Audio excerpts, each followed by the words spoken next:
संगत जी ध्यान से सुनिए 2 लाइन।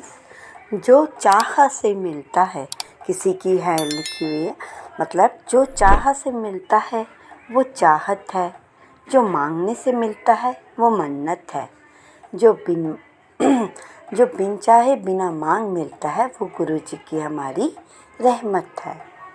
गुरु जी कह रहे हैं कि फ़ोन करके देखिए संगत जी, गुरु जी ने जो ये मैसेज दिया है वो फ़ोन किया है कि इस सत्संग को आंटी संगत तक पहुंचाइए। फ़ोन करके बता रहे हैं कि मैं अभी त्योहार का मौसम है, जैसे आजकल सीज़न चला हुआ है, तो मैं तुम्हारे घर समोसा, चाय प्रसाद और गुलाब जामुन खाने का आ रहा हूँ। कृपया इन चीज़ों का भोग लगाएं। गुरु जी किसी भी रूप में आ सकते हैं। आप संगत जी ये सोचेंगे कि गुरु जी आएंगे, गुरु जी आपके घर तितली रूप में, कबूतर रूप में या किसी भी छोटे रूप में, इवन वो अपने कपड़े तक बता देते हैं कि मैं इस चोले में आऊँगा, मुझे पहचान लेना।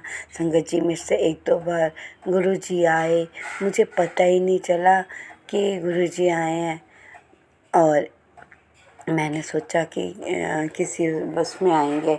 उस टाइम गुरुजी ने बताया था कि मैं आऊँगा, मैं घर से बड़े मंदिर से तेरे घर के लिए चल पड़ा हूँ। और मैं संगत जी देखती रही। रात के टाइम 11 साढ़े 11 मैं यहाँ से अपने मम्मी के घर तक जा रही थी, तो मैं बाहर जैसे ही दरवाज़ा खोला मैं डर गई। बाहर 1-2 बड़े से काले कलर में मतलब उड़ने वाले पंछी से या टिड्डा वगैरह पता नहीं क्या चीज़ थी, तो वो बैठे थे पर। और जैसे ही मैंने सत्संग में सुना कि मैं तेरे घर के पास बैठा हूँ बेटी, तू मेरा दरवाज़ा ही नहीं खोल रही अपने घर का मेरे लिए, मैं क्या करूँ। मैं तेरे घर पर पैसे की बरसात करने आया था। और उसके बाद ना संगत जी मैंने बहुत ढूंढा, गुरु जी पता नहीं कहाँ चले गए, पता नहीं मेरे से वो नाराज़ हो गए या नहीं।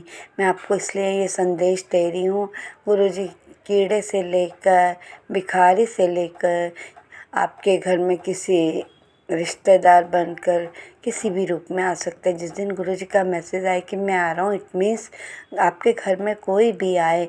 और गुरु जी जैसे ये भी बताते हैं कौन से कपड़ों में, तो वो भी उस कपड़े में आए तो आप समझ लीजिए गुरु जी आए। और उनको आप बहुत अच्छे से खातिरदारी कीजिए, चाय प्रसाद वगैरह दीजिए, समोसा गुलाब जामुन उस टाइम अवेलेबल है तो दीजिए, जो नहीं तो घर पे जो भी है आपके पास वो दीजिए। समझ गए ना संगत जी। आप सोचेंगे आंटी इतनी बात कैसे कर रही है, ये बात मैं बिल्कुल नहीं कर रही।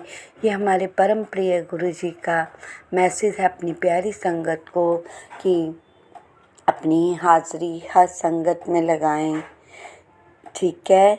इसलिए आपने बहुत ही ध्यान से संगत जी। आज क्या हुआ कि मैंने यूट्यूब चलाया तो एक पुराना जो सत्संग था उसमें एक आंटी बता रही थी कि गुरुजी ने हमारे साथ क्या चमत्कार किया, वो आपको मैं बताती हूँ। गुरुजी की जो संगत थी तो फिज़िकल फॉर्म में थे तब गुरुजी, तब उन्होंने ना उनके अपने एक भक्त को भेज के उन आंटी को कहा कि आंटी अंकल को बुला के लाओ। तो वो बुलाने गए, तो जब आंटी आई तो गुरुजी को नमस्कार किया, गुरुजी की ब्लेसिंग्स ली। उसके बाद जब वो ब्लेसिंग ले रही थी, गुरुजी ने कहा अपना हाथ खोलिए आंटी। तो आंटी ने अपना हाथ खोला और गुरुजी ने उसमें 2 हीरे, छोटे छोटे हीरे उनके हाथ में रख दिए और उनसे इतनी फ्रेगनेंस आ रही थी। और आंटी कह रहे अब तो गुरुजी को गए हुए इतना समय हो गया, पर गुरुजी ने जिस समय ये हीरे मुझे दिए थे उस समय से लेकर आज तक भी वही खुशबू उन हीरों में बसी हुई है।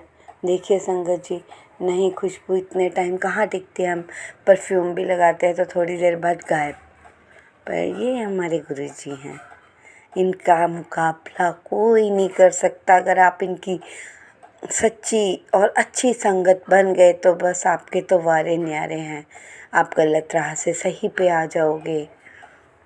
कोई गुरु और दूसरा मैसेज है गुरु जी का कि कोई कुछ कहे आपने उसे कुछ नहीं कहना। क्यों क्यों नहीं कहना? कि क्योंकि आप गुरु जी की संगत हो।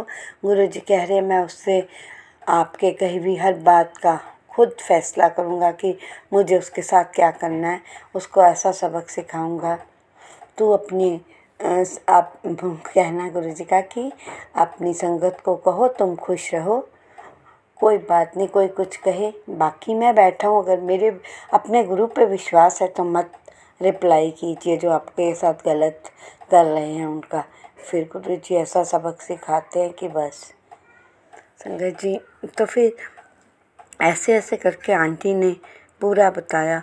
और आंटी ने तो एक ये भी बात बताई कि जो एक आंटी थी ना बहुत लेज़ी हो गई थी, इतनी मतलब फास्ट लेडी थी वो, फास्ट हर काम में।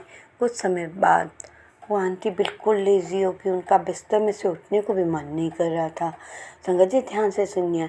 और हर जगह उन्हें पेन हो रही थी, कुछ भी हो रहा था। फिर उन्होंने गुरुजी ने उनको सपने में बताया कि आंटी तेरे ऊपर किसी ने ब्लैक मैजिक किया, क्योंकि दुनिया किसी को ऊंचा उठता नहीं देख सकती है ना। तो तेरे ऊपर ब्लैक मैजिक किया कि ऐसी ऐसी प्रॉब्लम्स है, तू टेंशन ना ले। और जो शरीर में दर्द होती है उसके लिए कुछ भी मत कर।